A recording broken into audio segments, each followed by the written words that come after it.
I found my husband and our neighbor in the storage room, so I locked the door and dialed her husband. I've replayed that night in my head more times than I can count. Every sound, every breath, every tiny detail that told me my marriage was already dying long before I opened that storage room door. It started as a regular evening, the kind where nothing feels suspicious at first. The sky outside was turning that deep, moody blue that hangs right before night fully settles in. I had just gotten home from a long day at work, exhausted but relieved to finally step inside my own space. I remember dropping my keys on the console by the door, feeling my shoulders relax for the first time all day. Adrian wasn't in the living room. That was the first sign, though at the time I didn't think much of it. Sometimes he worked late. Sometimes he claimed he needed a moment to himself. Sometimes he was just absent, physically present, emotionally somewhere else. But that night felt different. I noticed the lights were dimmer than usual, almost like the house was trying to hide something from me. The air felt thicker too, as if the walls themselves were holding their breath. I walked into the kitchen and saw an empty wine glass on the counter. Not mine. Not the one he usually uses either. New one. One from the fancy set I bought last year and never once used. My stomach tightened. I pulled my phone from my bag to text him, but then I heard it. Soft movement. Not from the living room. Not from the bedroom. But from the back of the house. From the storage room. First I stood completely still. I wasn't even sure I heard it right. Maybe it was a box shifting or a raccoon outside. But then, a whisper. A low, breathy whisper followed by a quick, stifled laugh. A woman's laugh. A laugh I recognized instantly. Celine. My neighbor. My friend, or the woman I thought was my friend. She and I had shared wine on the porch together. We talked about life, joked about our husbands, exchanged recipes, and complimented each other's outfits. She had even hugged me last week, telling me how lucky I was to have Adrian. A cold shiver ran across my shoulders. I slowly walked down the hallway, each step echoing louder than the last, my pulse pounding so hard I could feel it in my throat. My breathing turned shallow and sharp, but I kept moving, because some sick instinct inside me knew the truth even before I reached the door. When I finally stood in front of the storage room, I froze. I could hear them clearly now. Their voices, their breathing, the sound of movement that didn't belong in a storage room. I felt something break inside me right then. Something soft, something hopeful, something trusting. It all cracked in an instant. Still I didn't cry. I didn't scream. I wasn't ready to fall apart yet. Instead, I reached for the doorknob with a slow, steady hand and pushed. The door opened just enough for me to see everything. Adrian's bare back. Celine's hands gripping his shoulders. Their mouths too close. Their bodies too intertwined. Their breaths too desperate. My breath left my body so violently I thought I might collapse. But they didn't notice me. They were lost in whatever twisted fantasy they had created inside the dusty boxes and old holiday decorations. My hand trembled, but my mind went deadly calm. I didn't step in. I didn't shout. I didn't demand answers. Instead I stepped back. I quietly closed the door. Then I locked it. The click of the lock sounded like a gunshot in the hallway. That's when I started shaking, but not out of fear. Out of anger. Rage. Betrayal so sharp it felt like glass inside my lungs. I reached for the spare key hanging behind the laundry room curtain, the one Adrian always forgot existed, and pocketed it silently. Inside the storage room I heard confusion. Soft, startled voice. Maya. Maya, is that you? Wait. What are you? I didn't answer. I walked straight to the living room, picked up my phone, and scrolled until I saw the name Kendrick. Celine's husband. My fingers hovered for a moment, the weight of everything sinking into my bones. Kendrick adored Celine. He spoiled her, brought her flowers, cooked her breakfast, and bragged about her like she was a trophy he earned. He trusted her in a way that almost made me jealous sometimes. He deserved to know. I deserved to be heard. And they deserved whatever storm was coming. I pressed call. It rang twice before he picked up. His voice was warm, unsuspecting. Hey Maya, everything okay? Well, Nothing was okay. But I wasn't going to break. Not yet. Kendrick, I said, my voice steady in a way that surprised even me. I need you to come over. Right now. There was a pause. Is something wrong? You sound. Please, I said, cutting him off. Just come. And come to the back door. Don't knock. His tone sharpened instantly. I'm on my way. I hung up and waited. Inside the storage room, Adrian started knocking. Maya. Maya, open the door. Maya, what's going on? Maya, talk to me. I ignored every word. Another voice joined his, Seelan's, quivering, trembling, panicked. But I didn't care. 5 minutes later, the back door creaked open. Kendrick stepped inside, confusion written across his face, until he saw my expression. Something in him hardened. What's happening? He whispered. I simply pointed.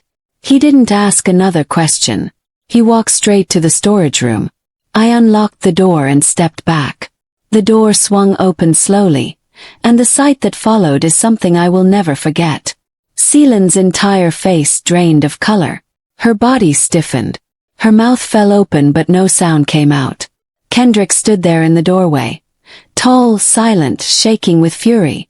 The kind of fury that comes only when the heart shatters in real time. Adrian staggered back, pulling up his shirt, stammering useless explanations. But Kendrick didn't say a word. Not yet. He just stared at them, then looked at me. And in that moment everything broke. Felt it. They felt it. He felt it. That night was the beginning of the end. And the beginning of everything I never expected to find in myself. My strength. My voice. My truth. And none of it would have surfaced if I hadn't opened that door. I didn't sleep that night. Not a single second. Every time I closed my eyes I saw it.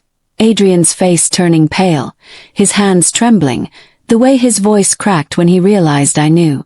And Selena's nervous smile, pretending nothing was wrong, pretending she wasn't the woman who had been sneaking into my storage room to meet my husband. I lay in bed, staring at the ceiling, listening to Adrian shift restlessly beside me like someone sleeping with one foot in hell. Pretending to be innocent was easy for him, but pretending to be peaceful? Impossible. Around 2 a.m. he whispered, Maya? Are you awake? I didn't answer. Part of me wanted to scream. Yes, I'm awake. I'm awake because you made a fool of me. But another part of me, the part that had spent years swallowing pain quietly, stayed silent. He shifted again. Maya, can we talk? Still nothing from me. I heard him exhale shakily, then push himself off the bed. His footsteps were slow, anxious, like he was trying to decide whether to run from the truth or run toward it. He left the bedroom, and the moment I heard the living room door shut, I finally let out the breath I'd been holding for hours. The house felt too big, too loud, too still. Like every wall was whispering. He betrayed you. I got up eventually, wrapping myself in a robe and walking slowly to the kitchen. I didn't turn on the lights. I just sat on the stool, staring into the darkness, letting my thoughts crawl out of the shadows one by one. When did it start? Was it my fault?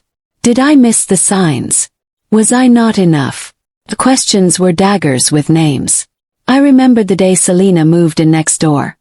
Her big smile, her confident walk, the way Adrian watched her a little too long before pretending he wasn't. I remembered thinking she seemed friendly, maybe a little too friendly. But I tried to be open-hearted. I had baked cookies for them. I had stood there smiling, welcoming them. And all along, a storm was already forming behind that smile. I rubbed my hands over my face. A soft click came from the hallway, and moments later, Adrian reappeared. He stood beside the counter, staring at me. The dim light from the street outside stretched across his face, revealing tired eyes. Maya, he said quietly. Please talk to me. I looked at him, really looked at him. This man had sworn to protect me, love me, honor me. This man had once cried when I fell sick and held my hand through the entire night. This man had laughed with me, dreamed with me, shared secrets with me. And now he was just a stranger asking for mercy. What do you want me to say? Ask. That you'll listen. That, maybe you can understand. Understand. That word nearly made me laugh. Understand what, Adrian? I whispered. Understand that my husband was meeting another woman in our storage room. Understand that you lied to my face for months. Tell me what part of that you think I should understand. He dropped his gaze, running a hand through his messy hair. It wasn't supposed to happen, he muttered. It just. Spare me, I cut in sharply. Affairs don't just happen, Adrian. You walked there. You called her. You planned it. His throat bobbed. I'm sorry, he finally said. I'm truly sorry. For a moment, the sincerity in his voice almost softened me. Almost. But pain doesn't disappear just because someone says the right words. I leaned forward. Do you love her? No, he said quickly, too quickly. It wasn't love. It was stupid. Meaningless. I swear I didn't feel anything for her. I studied him. So you risked our marriage for something meaningless? That question hit him harder than any slap. He opened his mouth, closed it again, and sank onto the chair across from me. Maya, you've changed, he said quietly. Something cold slid down my spine. Excuse me. I don't mean it in a bad way. I just mean, you're always busy. You're always working or planning or cleaning or organizing. You barely look at me anymore. I stared at him, speechless. So I wasn't giving you enough attention, I said, voice trembling. He sighed. That's not what I mean. I'm just saying, we've grown distant. And sleeping with Selena brought you closer to me? Shot back. He winced. I leaned back slowly, holding my chest with both hands to keep myself from exploding. All those nights I thought you were working late, I said softly. You were probably with her. No, Maya, that's not. Don't lie again. He shut his mouth. The truth didn't need confirmation. We sat in silence for a long time. The kind of silence that isn't empty. It's heavy, crowded, suffocating. Finally I stood up. Maya, he whispered. Where are you going? To breathe. I walked out of the kitchen, out of the house, and into the cool night air. The moon was bright, almost too bright, like it was mocking me, showing me everything I didn't want to see. I stood on the porch, gripping the railing. I couldn't cry. I couldn't scream. I couldn't fall apart. Not yet. Because the story wasn't finished. Because Kendrick, Selena's husband, hadn't said his part yet. And Kendrick was not a man who stayed quiet. He was not a man who forgave easily. He was not a man who would take betrayal calmly. As the wind brushed against my skin, I remembered the message I had already sent to him earlier. Kendrick, I need to speak to you in the morning. It's urgent. He had replied almost instantly. I'll be there. My chest tightened. Tomorrow, everything would unravel. Adrian thought the worst part was over. But he had no idea what was coming. No idea what Kendrick would do. No idea what the truth would cost him. No idea how deep the consequences would cut. And as I stepped back inside and locked the door, one thought echoed in my mind. This was only the beginning. I didn't remember falling asleep, but I remembered waking up, with a headache that felt like a brick landed on my skull. My heart was still heavy, my breath still unsteady. Adrian was nowhere in the bedroom, and honestly I preferred it that way. I showered slowly, brushing my hair with hands that trembled just slightly. I stared at myself in the mirror, at the woman who had tried so hard to hold her marriage together, not knowing her husband was tearing it apart behind her back. There was a knock at the front door. A knock. Not loud, not soft. Familiar knock. My heart stopped. Kendrick. I wrapped my robe tighter and walked to the living room. Adrian was already there, pacing like a guilty man waiting for a verdict. He froze when he heard the knock too. Maya, he said, his voice barely above a whisper. Is that? Yes. He took one step toward me. I took 3 steps away. I should be the one to talk to him, he said. You shouldn't talk at all, I replied. Open the door. Kendrick stood there, tall, broad, intense. No smile. No politeness. Just a man who knew something was wrong and was prepared to hear whatever it was. He looked at me first, his eyes scanning my face, reading everything in it. "Maya," he said. "You okay?" My throat tightened. "Come in." As he stepped inside, his eyes drifted to Adrian. Adrian swallowed. Kendrick's jaw flexed. "What's going on?" Kendrick asked, shifting his gaze back to me. "Your message sounded urgent." I nodded slowly. "Sit down." He did. Adrian hovered near the wall, like he wanted to disappear into it. I sat across from Kendrick. My hands shook. My chest felt too tight. But I forced myself to breathe. "Kendrick," I began, "what I'm about to tell you is going to hurt."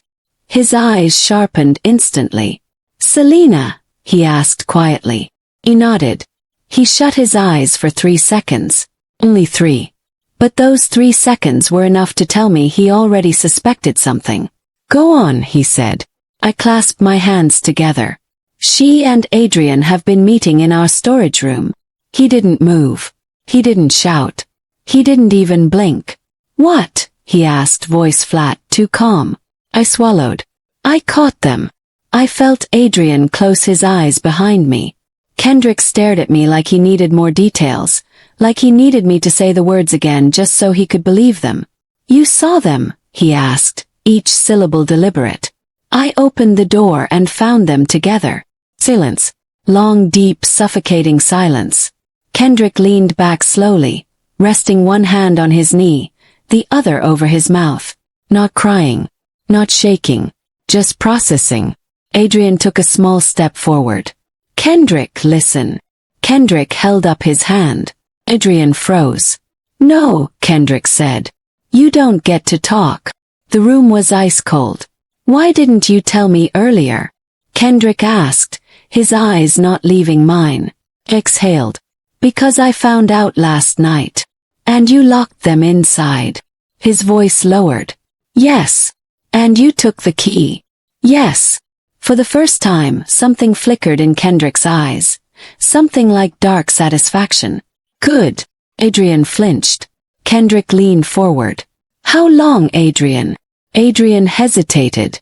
"Kendrick, please." I said. Kendrick growled. "How long?" Adrian swallowed. "A few weeks." Kendrick laughed once, short, cold. "Selena told me she was volunteering at her cousin's boutique these past few weeks. Turns out her volunteering was in your house." Adrian lowered his head. "Stand up," Kendrick said quietly. Adrian's eyes widened. "What?" I said, "Stand up." I stood up quickly. "Kendrick, don't do anything crazy." He looked at me, not angry but sharp. "Do I look crazy to you?" He didn't. He looked controlled, focused, deadly calm. Adrian, trembling, stood. Kendrick also stood, walking toward him until they were face to face, breath against breath.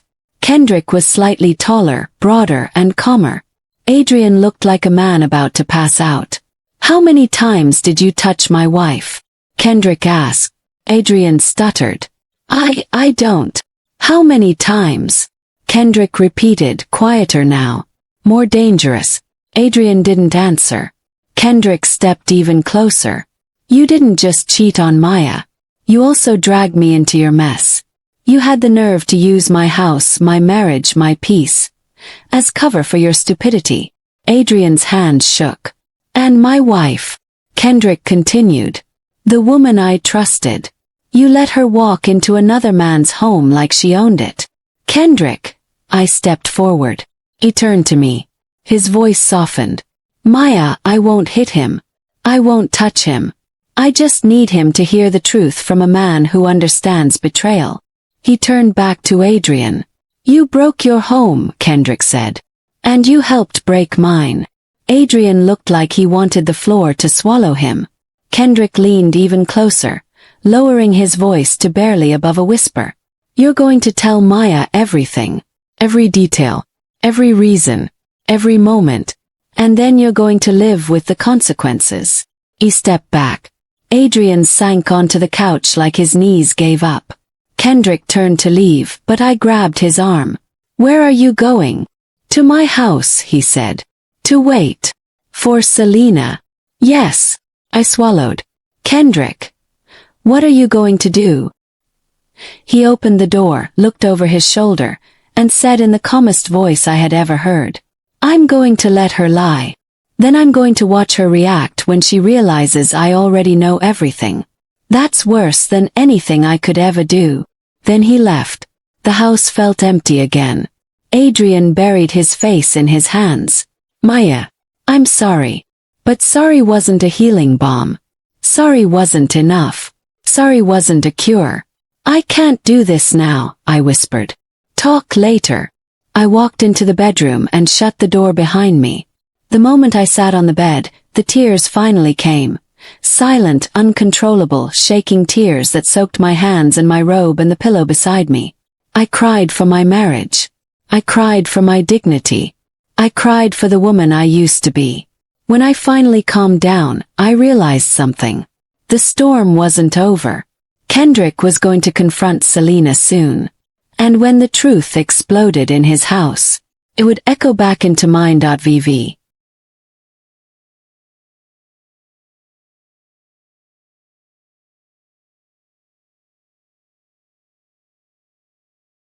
I stayed in the bedroom for nearly an hour, sitting perfectly still, waiting for my heart to calm down. Couldn't. It felt like my pulse was trying to claw its way out of my chest. Eventually I got up. I walked to the living room, and Adrian was exactly where I left him, sitting hunched over with his head in his hands like a man who finally realized he couldn't escape his own destruction. He looked up when he heard me. Maya, he whispered. Please. Just let me explain. My voice was flat. Me.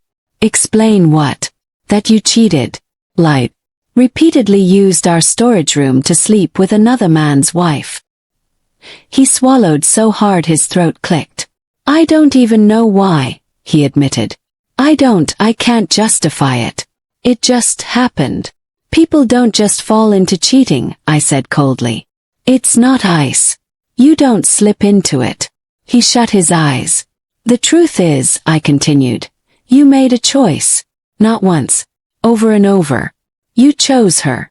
I didn't choose her, he whispered. Then who did you choose? Yes. He opened his mouth, and nothing came out. Exactly. I turned toward the door. I need to step outside. Maya, please. No. I grabbed my keys and stepped into the cold afternoon air. I wasn't sure where I was going, but my feet knew. They carried me down the walkway toward Kendrick and Selena's house almost automatically. There was a heaviness inside me, a need to know what was happening. Their front door was slightly ajar. Not wide open, just enough to show that someone had gone in quickly. I heard voices inside. Selena's voice first. Soft, fake sweet, guilty. Kendrick, babe, what's wrong? You barely said anything when I came home. Then Kendrick. His voice wasn't loud, wasn't angry, it was cold. Where were you, Selena? At my cousin's boutique. I told you that. Why are you talking to me like that? There was a long silence. You're lying, Kendrick said. I held my breath, stepping closer but staying behind the door just outside. I didn't want to intrude, but part of me needed closure. Selena scoffed.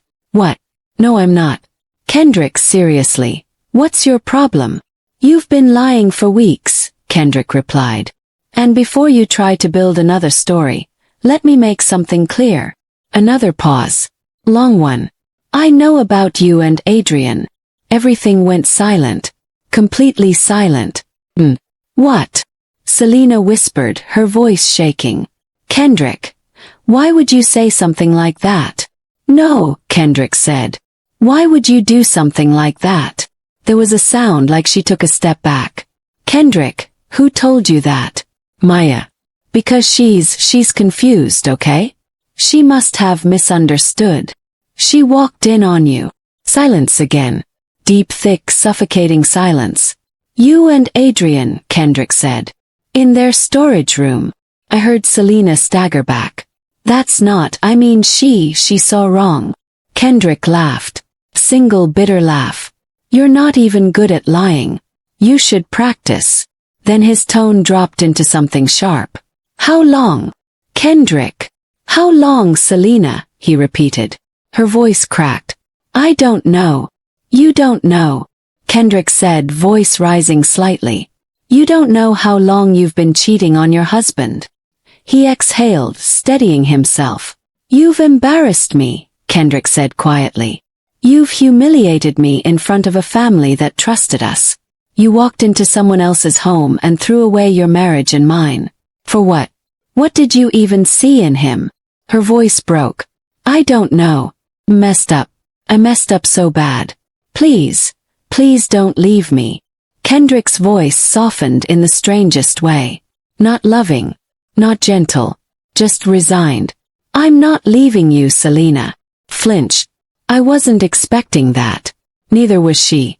You're not, she whispered. No, Kendrick said. You are leaving me. I heard her gasp, sharp, wounded. Kendrick, no, please. I love you. You don't get to say that, he cut in. Love isn't something you gamble away for a few minutes in a storage room. There was a sound, keys jingling. Get your things, Kendrick said. Whatever you can carry. You'll get the rest tomorrow. There was the creak of a bag being snatched, hurried footsteps, and the soft thud of someone stumbling through the hallway. A few minutes later, the front door opened wider as Selena rushed out crying, holding a duffel bag. She didn't see me. She walked past me down the path, sobbing into her sleeve. I waited until she was gone before stepping inside. Kendrick stood in the living room, shoulders heavy but head steady. He looked at me. Maya, he said. I nodded once. Are you okay? No, he answered honestly. Are you? No. He sat down. Adrian. Home, I replied. He wants to talk. Do you want to talk to him? Kendrick asked. I hesitated. The answer wasn't simple. I don't know yet, I admitted. He nodded. Then don't. Not today. Silence drifted between us. Not uncomfortable, just shared. Two people trying to breathe in the ruins of two marriages. Kendrick finally exhaled. Maya, I want to tell you something. I looked at him. You didn't deserve this, he said. None of this was your fault. And if Adrian tries to make you feel otherwise, don't let him. Something inside me loosened. Tears gathered again, but I held them back. Thank you, I whispered. Whatever you decide, he added gently. I'll support it. I nodded again, then stood. I should go. Before I left, he called my name softly. Maya. Turn. Don't forgive too quickly, he said. Some men don't learn unless they feel the consequences. I didn't respond. I just walked out slowly. As I headed back home, I felt something strange. Not relief. Not closure. But certainty. When I walked through my own front door, Adrian stood up immediately, eyes red, hands shaking. Maya, he whispered. Please, please just tell me what I have to do to fix this. I looked at him. Really looked at him. And for the first time since I caught them in that storage room, I realized something important. I wasn't the one who was losing anything. He was. You can start, I said quietly, by packing a bag. Tonight you're leaving. His face crumbled. But Maya. No, I said, voice steady and strong. You had no problem sneaking around in our home. You can survive sleeping outside of it. He didn't argue. He didn't beg. Something in my tone must have told him it was over. He walked away, slowly gathering things, and for once I didn't feel guilty. I didn't feel broken. I didn't feel weak. I felt like a woman reclaiming her life. When he finally stepped out with a small bag and whispered, I'm sorry, I nodded. I know, I said. But sorry won't fix what you destroyed. He left. And as the door closed behind him, I felt an unexpected warmth in my chest. Not happiness, but freedom. The kind that comes when the truth finally opens a door you were too afraid to touch. And just like that, my story didn't end with betrayal. It began with it. Because from that moment on, I knew exactly who I was without him. A woman who refuses to be broken by someone too weak to be faithful. Thank you for listening. Let me know your thoughts in the comments. I love hearing your perspectives. And if you want more stories like this, remember to like, subscribe, and join our growing community.